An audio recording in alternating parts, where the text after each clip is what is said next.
Hi guys, I worked so hard to earn my reputation and I'm embarrassed to be in this situation, but when somebody uses my name falsely without any basis in truth, I will always stand up for myself, and for that I do not deserve to be threatened. I am mindful that I am a strong, capable woman who has the benefit of a lifetime of self-defense training. I have a platform and resources. UFC 323 was supposed to be remembered for the action inside the octagon, but a shocking backstage incident has completely overshadowed the fights.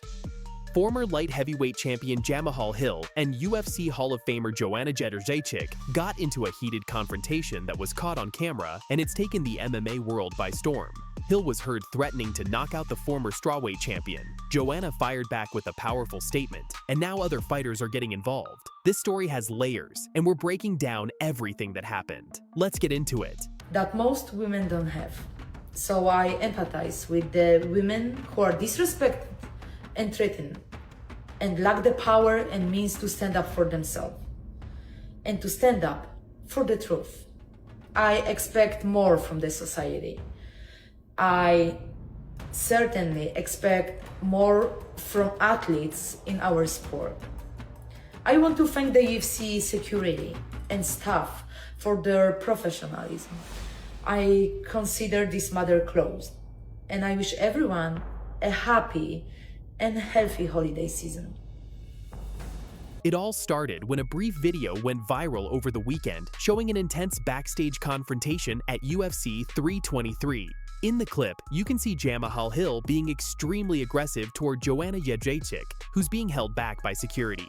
Hill can be heard saying, and I quote, "I'll knock you the fuck out. If you touch my girl, I'm going to knock you the fuck out. Period." You gotta cut the fuck out. You gotta cut my girl, I'm gonna knock the fuck out. Period. Joanna, showing absolutely no fear, fired right back at him saying, "Yeah, you will?" as security continued to restrain her. Joanna Jedrzejczyk didn't wait long to respond. The 38-year-old Polish legend, who retired in 2022 and was inducted into the UFC Hall of Fame in 2024, took to Instagram with a statement that sent shockwaves through the community.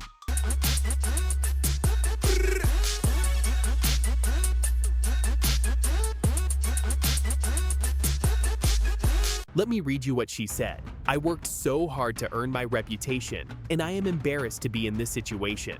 But when somebody uses my name, falsely, without any basis in truth, I will always stand up for myself. And for that, I do not deserve to be threatened."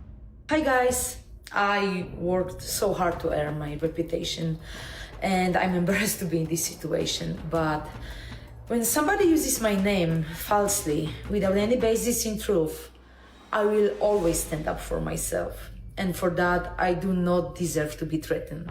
But she didn't stop there.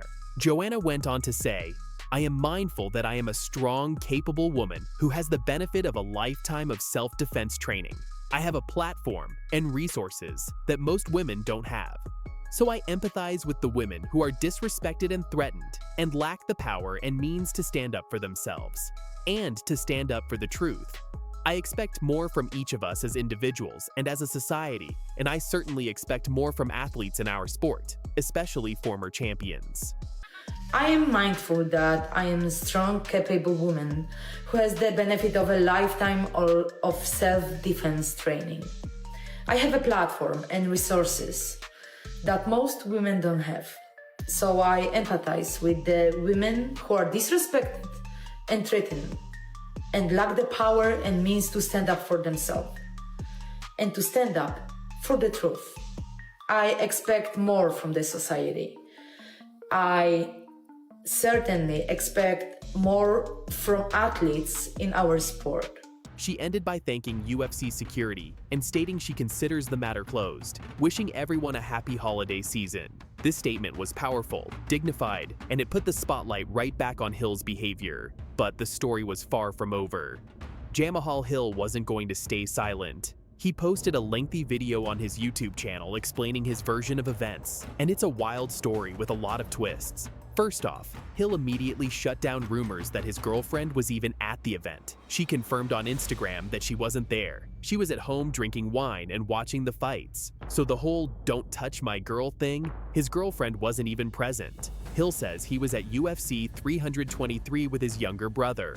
They went to the VIP lounge where fighters could get food and drinks. According to Hill, he approached Joanna to greet her respectfully, saying, "Hey, what's up, champ? How are you doing?" But things took a strange turn.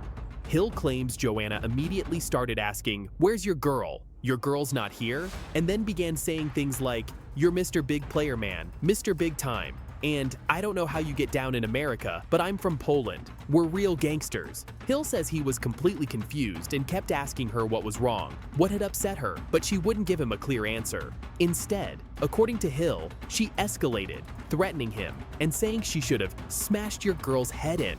Now here's where it gets really interesting. Hill revealed what he believes is the root cause of all this drama. According to Jamahal Hill, this all goes back to a couple of incidents.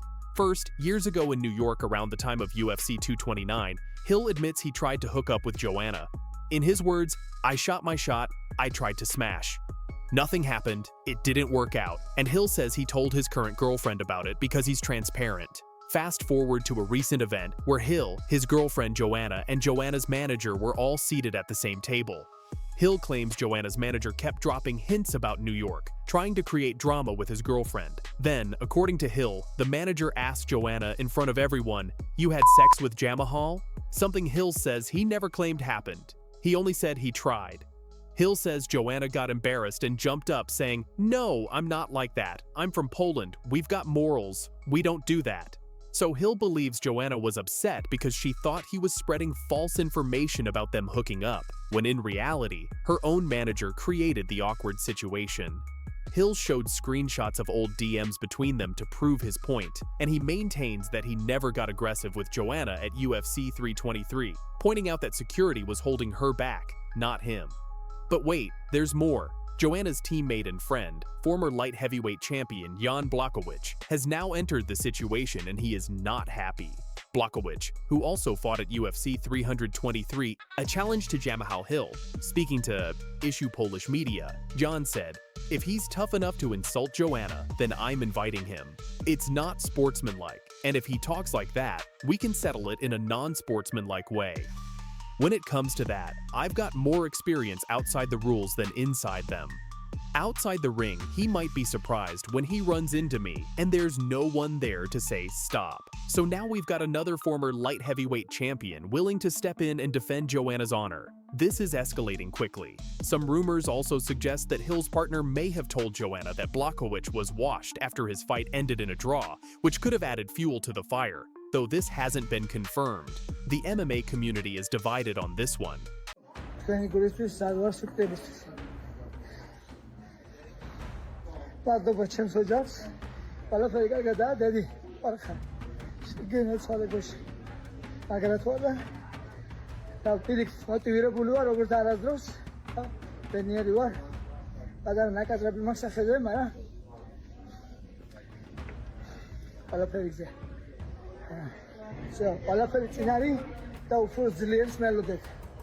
UFC bantamweight champion Merab Dvalishvili attempted the impossible, defending his title 4 times in a single year. But at UFC 323, his dream came crashing down in a bloody war against Petr Yan. Going into UFC 323, Merab Dvalishvili was on top of the world. The Georgian fighter had already defended his bantamweight title 3 times in 2025, defeating Umar Nurmagomedov, Sean O'Malley, and Corey Sandhagen.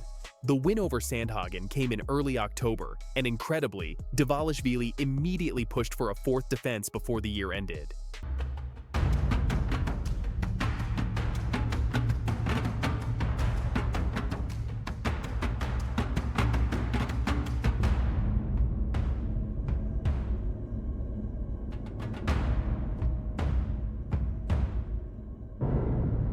This had never been done before in UFC history. No champion had ever successfully defended their title 4 times in a single calendar year. And standing in his way, Petr Yan, a former champion himself, hungry for redemption in their rematch. From the opening bell, this was war. Petr Yan came with a completely different game plan than their first fight nearly 3 years ago. He showcased devastating power, a blistering lead jab that turned Dvalishvili's face into a bloody mess, and brutal body shots, both punches and kicks, that had the champion reeling.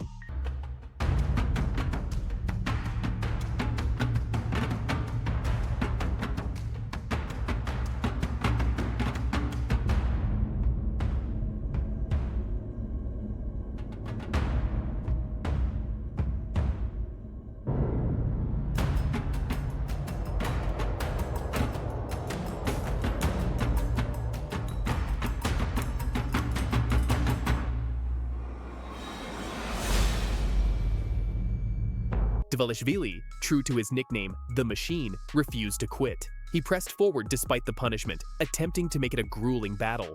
But Yan was calculated, controlled, and dominant. After 5 rounds of absolute warfare, the judges' scorecards told the story. Petr Yan won by unanimous decision.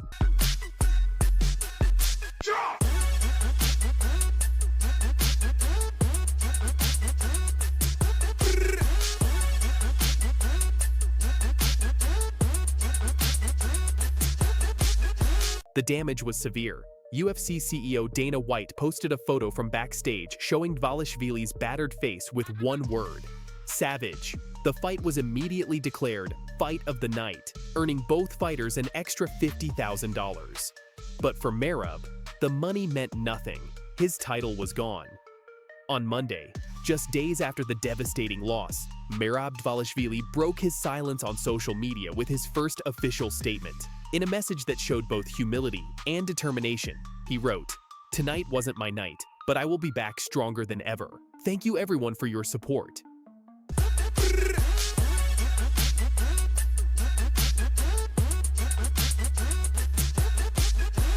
But he didn't stop there. During his Octagon interview with Joe Rogan immediately after the fight, a bloodied and battered Dvalishvili made his intentions crystal clear. "I tried to put on a show, and I lost the fight. He had a better game plan. Congrats to him, but I want a rematch. Making 135 pounds is always hard for me because I cut weight my own way. I don't trust nutritionists. I'm not looking for excuses. I tried to fight in an exciting way. Everyone is happy. That's what matters most. I didn't want to wrestle.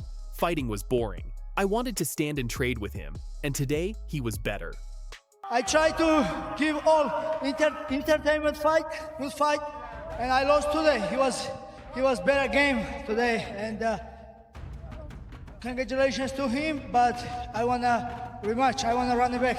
Yeah, it's always hard for me to make 135 because I do my way. Because I don't trust no teammates or no nutritionists. And it was hard, of course, but I'm not making any excuse. I just try entertainment fight today. I tried to good fight to give everybody. I'm glad that Dana White was happy, so that's all matter for me. He got me here in UFC, and long as I'm a good company man, I'm happy because that's all. It's a sport, and we try to make it people entertainment. You know, I don't wanna make a wrestling or boring or I don't know. Today I was feeling to just stay toe-to-toe with him, and he was better fighter today. In follow-up posts, Dvalishvili thanked his family, his team, and his supporters for standing by him through this difficult moment. He acknowledged the pain, but remained focused on the future, promising his loved ones that this setback would only make him stronger. While Merab was processing the loss, his head coach John Wood opened up to MMA Fighting about the devastating defeat. His words painted a picture of just how painful this moment was. "It sucks. It's like waking up from a nightmare. This doesn't go away. I thought we had the right things going on in this camp, and it was a quick camp, and it was a hard camp. There's a lot of things that go on behind the scenes, but it was Peter's night." You know, it sucks, man. It's like waking up from a nightmare. This doesn't go away, you know. Yeah, you know, I thought that, like I said, we had the right things going on in this camp, and it was a quick camp, and it was a hard camp, and there's a lot of things that go on, you know, behind the scenes. But yeah, it was Peter's night, man. Coach Wood addressed the elephant in the room. Was 4 title fights in 1 year too much? His response was honest and revealing. "Do I think we could have done some things differently? Yes. Do I think that having to do it all over again, would he do any different? No, I don't think so. The man is chasing greatness. When you're chasing greatness, when you're chasing to be special, these are the kinds of things that sometimes don't go your way. Do I think that, we could have done some things different? Yes. Do I think that having do it all over again, would he do it any different? No, I don't think so. The man is chasing greatness. And when you're chasing greatness, when you're chasing to be special, these are the kind of things that sometimes don't go your way. Wood explained the reality that most fans don't see. Being a champion isn't just about training. It's the constant press, interviews, media obligations, and travel. Dvalishvili had spent nearly 90 minutes in the octagon over 4 fights, but the mental and physical toll went far beyond that. The only thing I will say is, it's a lot. It's a lot for anything, and what people don't realize too is being a champion and a dominant champion. There's so much more that comes with it. All the press, all the interviews, all the travel. It's 100 times more than just any regular fight, and that adds up. My ideas, and the only thing I will say is, yeah, it's a lot. It's a lot for anything, and what people don't realize too is being a champion and a dominant champion and a champion that's defending and working. There's so much more that comes with it. All the press, all the interviews, all the travel, it's 100 times more than just any regular fight, and that adds up. But here's where it gets interesting. Coach Wood is absolutely confident we'll see a trilogy fight in 2026. There's no doubt you will see it again. I'm sure that it might already be being talked about. It's one of those things. 2 great fights, and Peter coming out and performing like that against somebody that everybody thought was unstoppable at that time sets up a huge trilogy. There is no doubt in my mind in 2026 you will see the trilogy for sure. There's no doubt, and I'm sure that it might already be being talked about. It's one of those things. It's two great fights, and obviously, Peter coming out and performing like that against somebody that everybody thought was unstoppable at that time. It sets up a huge trilogy to do it. So there is no doubt in my mind that 2026 that you will see the trilogy for sure. But does Petr Yan want the trilogy? At the post-fight press conference, the newly crowned 2-time bantamweight champion had a different perspective. I think Merab should really just get into the jacuzzi, think about it, and then we'll see. You saw the fight between Merab versus Umar Nurmagomedov. You saw the way that fight went. So who's more dangerous? They can rematch, and then we'll see what happens. Я никогда в жизни не выбирал себе, с кем драться. То, что UFC планирует, матчмейкинг, полный газ. Jan wasn't being disrespectful. He was being strategic. He pointed out that when he lost the belt years ago, the UFC made him win 3 more fights before getting another title shot. Why should Merab get immediate special treatment? Coach Wood revealed on the Ariel Helwani show what Merab's recovery should look like. His ideal scenario? A full month of vacation, something that seems impossible for a fighter nicknamed The Machine. Personally, I would love to see him take a vacation, rest up his body, and heal up some things. I'd love to see him get his mind away from it and come back hungry. If I could get him out to chill for a month and relax and take it easy, I think a month would be great. But really just not sparring for the next month or 2 would be plenty time off. Personally, I would love to see him take a vacation, rest up the body, heal up some things. I'd love to see him, get his mind away from it and come back as hungry. And I don't think that, I shouldn't say he's always been hungry, is insane. So, if I could get him out for chilling for a month and relax and take it easy, I think a month would be great. But, just not sparring for the next month or 2 would be I think plenty time off. Tom Aspinall did interviews recently saying that his eye is not better. He was a little bit disappointed with some comments you made. Have you spoke to Tom? Do you know anything about that, and what's your reaction to what he said? I have not. Yeah, I mean, I get it. I don't remember exactly what I said. What did I say? That is, just said you think that I think his eyes are okay. This situation between Dana White and Tom Aspinall is getting heated, and Dana White has finally fired back at Tom Aspinall's criticism with a massive bombshell statement. The heavyweight champion called out the UFC president for his dismissive behavior after the UFC 321 eye poke disaster, and Dana is not backing down.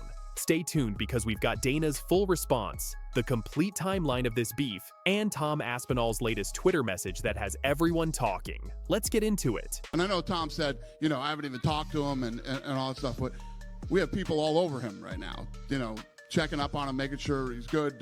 Does he need any help or, you know, any specialists? All right, let's rewind and set the stage for those who might have missed what happened. Back in October at UFC 321 in Abu Dhabi, Tom Aspinall was set to defend his undisputed heavyweight title for the first time against top contender Cyril Gane.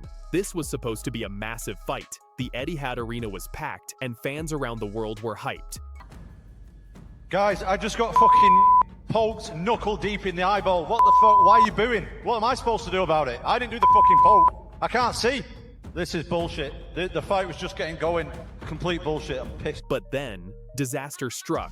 In the very first round, Cyril Gane accidentally poked Tom Aspinall in both eyes with his fingers. The fight was immediately stopped. Aspinall told the referee he couldn't see, and the bout was ruled a no contest. Just like that, the main event was over before it even began.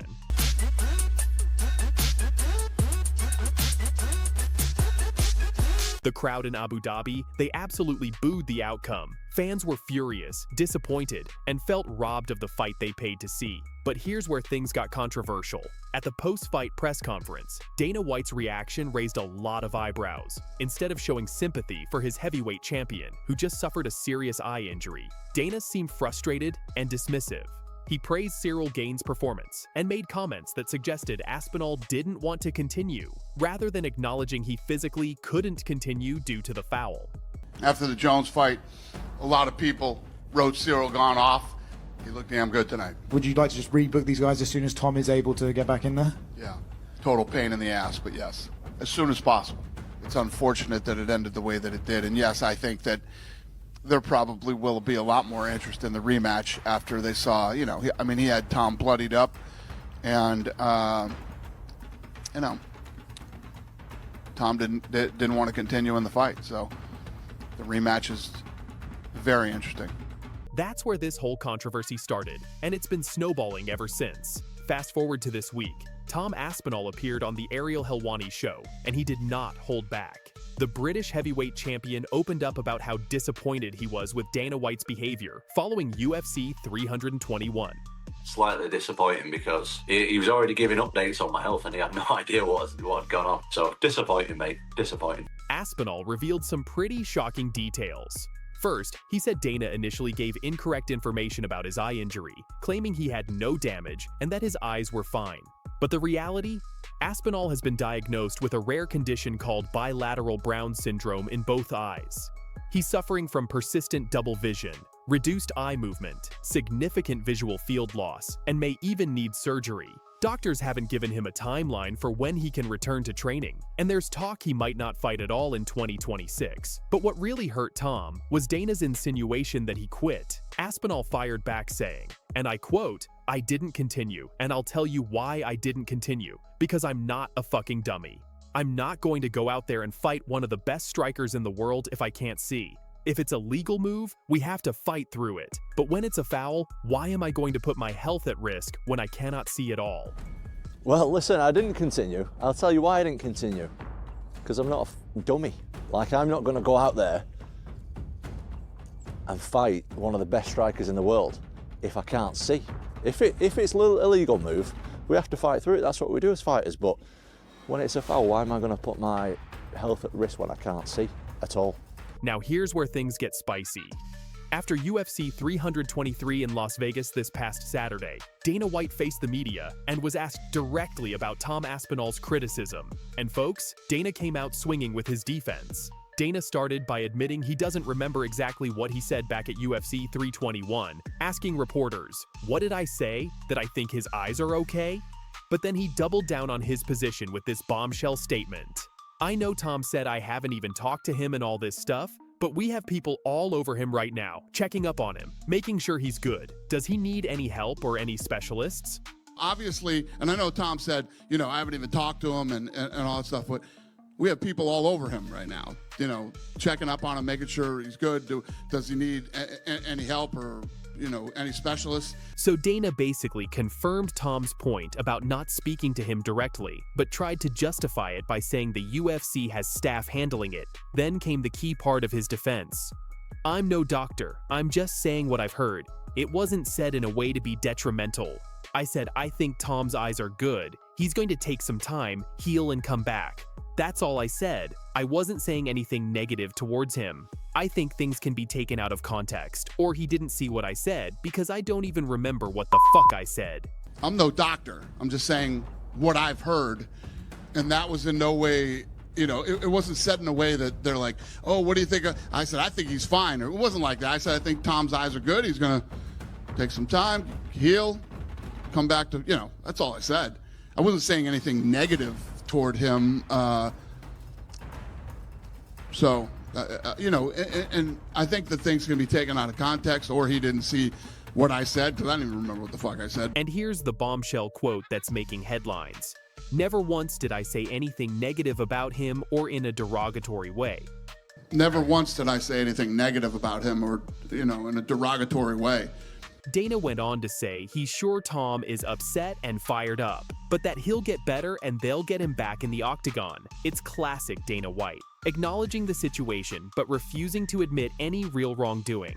Now Tom Aspinall wasn't going to let Dana's comments slide without a response. Shortly after Dana's press conference, Tom took to Twitter with a message that has the MMA community going wild. The tweet has already racked up thousands of likes and retweets, with fans divided. Some are praising Tom for standing his ground and demanding respect as the champion. Others think he's being too sensitive and should just focus on recovery. But one thing's for sure, this beef between the UFC president and the heavyweight king is far from over. Never once did I say anything negative about him or, in a derogatory way. I'm sure he's upset and fired up, and, he'll get better and we'll get him back in there. Yes, sir. Right. So what does all this mean for the UFC and the heavyweight division? Well, there are a few key takeaways here, but until Tom's eyes heal and he gets medical clearance, we're in limbo. And this beef between him and Dana? It's adding an uncomfortable layer of tension to an already complicated situation. Not a way we want to see a main event end, any fight end. Give us your reaction to the eye poke. I mean, I feel the way everybody feels. Great showing, shitty ending, After the Jones fight, a lot of people wrote Cyril gone off. He looked damn good tonight. Looked like we were in for a few rounds and it was going to be a good fight. And there you have it. Fight fans. Dana White has fired back at Tom Aspinall with his bombshell statement claiming he never said anything negative, while Tom continues to stand his ground on Twitter and demand the respect he deserves as champion. This story is developing rapidly, and we'll be here to bring you every update as it happens. What do you think? Is Dana White justified in his response, or should he have handled this situation better? Is Tom Aspinall right to call out the UFC president publicly? Drop your thoughts in the comments below. I want to hear from all of you. Would you like to just rebook these guys as soon as Tom is able to get back in there? Total pain in the ass, but yes. Great showing, ending, What does it take to make an eye poke intentional? Who the f knows? Who gives a sh? I can't make people fight, and you definitely can't make somebody continue if they feel they've been injured. Only Tom knows what happened. I mean, he had Tom bloodied up, Tom didn't want to continue in the fight. If you enjoyed this breakdown, smash that like button, subscribe to the channel, and hit the notification bell so you never miss our UFC coverage. Share this video with your MMA friends who need to see what's going on with this Dana versus Tom situation. Thanks for watching, and remember, we'll see you in the next one. Stay ready, because in the UFC, anything can happen. I was very disappointed. Yeah, very disappointed. Have you spoken to him since? No. Is that disappointing? I've spoken to the UFC since, but I've not spoken to... me and Dana don't really speak like that anyway, so... Ever? No, ever. Is that surprising? Not really. I mean, no, it's not. I mean, I've never really... I've said hello here and there, but I don't really have a relationship with Dana. You're the heavyweight champion of the world. You're a huge star. You've taken fights on short notice. You've been backup fighter, the face of the UK fight scene. It surprises me that you have no kind of relationship with him. I don't really know what to say. That's the way it is. Has he sent you a text or DM in the aftermath? Hope you're feeling better. No, nothing like that. Nothing like that. He actually, he started giving updates that there was nothing wrong with my eye when that isn't the case. So I've done a lot for the UFC, so yeah, disappointing. Like I said, I don't really have a relationship with Dana anyway. Do you feel like they've taken care of you, the organization? Not really. Is that frustrating? Disappointing, mate. Yeah. Disappointing. Are they already asking, like, hey, when can you come back? Yeah, we sent them all the doctor's reports and stuff, so that's all we can do. UFC heavyweight champion Tom Aspinall has just delivered a brutal warning to Dana White, and trust me, you do not want to miss this. The British champion is breaking his silence, and he's holding absolutely nothing back about his treatment following the controversial UFC 309 incident. What are they saying right now in terms of what the recovery time will be, what you're facing, when you could be back to 100%? So obviously I want to get back as soon as possible. That's the plan. But I'm also aware that with eyes you got to be careful. They don't really know when I'm going to be back at the moment. I'm still like not even cleared to train or do anything. They're talking about doing surgery on both eyes. They're talking about injection. I have to get an injection in the eyeball soon. Jeez. So I'm not looking forward to that. So yeah, I don't really know at this point. I don't know. All right, let's get straight into it. Tom Aspinall, the reigning UFC heavyweight champion, has just dropped a bombshell that has the entire combat sports world buzzing. In his first major interview since the disastrous UFC 321 incident with Cyril Gane, Aspinall revealed something absolutely shocking. He has no relationship with Dana White. Zero. Zilch. Nothing. Now, let me paint this picture for you. We're talking about the UFC heavyweight champion, one of the most exciting fighters in the organization, a guy who's taken short notice fights, served as a backup fighter, and represented the UK fight scene on the biggest stage. And he's telling us that the UFC president hasn't even sent him a text message to check on his health after a serious eye injury.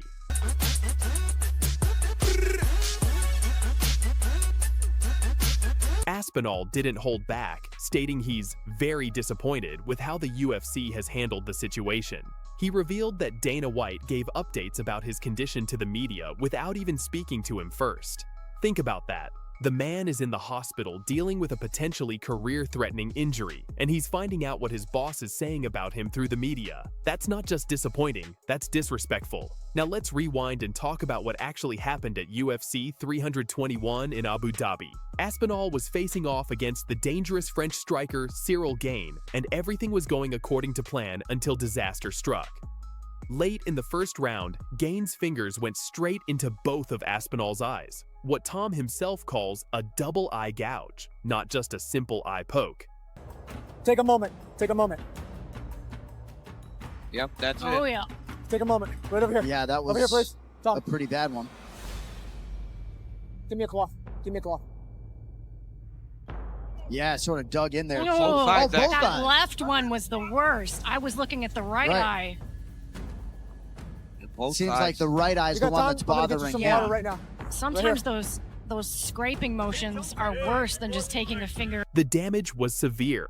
According to medical reports that Aspinall later released, he suffered damage to both eyes, with his right eye taking the worst of it. We're talking about a cracked orbital wall, which is apparently only as thin as a fingernail, damage to the muscles at the back of the eyeball, and ongoing double vision and dizziness that's preventing him from training even weeks later. But here's where things get absolutely insane. Instead of getting support from the organization, Aspinall faced a wave of hatred from fans and critics who accused him of faking the injury. People were saying he quit, that he was looking for a way out, that he didn't want to continue because the fight was getting tough. Didn't even like check my phone or nothing for a while. And then I realized, like, oh shit, people genuinely think that I faked this. People actually think that I was faking it. And then I was like, did people actually see the replay of what happened? Because that was a full-on eye poke. If you don't believe the eye poke and you don't believe the doctor's reports, like, what are we doing? Like, what's going on here? Like, I didn't make this shit up. Go watch the replay, check out the doctor's reports. Look, man, I'm in the point where, like, you just cannot please these guys. These guys are fucking losers, man. These guys are just crazy haters who have got nothing good going on in their life, obviously. I have still got a lot of fans. I wanted to keep my fans updated with what's going on. And I appreciate everybody that's stuck by me. Aspinall's response? Absolutely perfect. He said, and I quote, "Did people actually look at the eye poke? Why do people think I'm faking this? If you don't believe the doctor's report, what am I supposed to do?" The frustration in his voice is real and honestly, completely justified. Here's where the UFC president really dropped the ball. At the post-fight press conference, instead of defending his champion or even showing concern for the injury, Dana White's demeanor suggested he was more upset that the fight didn't continue. His now infamous line, "Tom didn't want to continue." Let that sink in. Not Tom couldn't see, not Tom suffered a serious injury from an illegal foul, but Tom didn't want to continue. Those words, coming from the UFC president, essentially painted Aspinall as a quitter in front of the entire MMA world.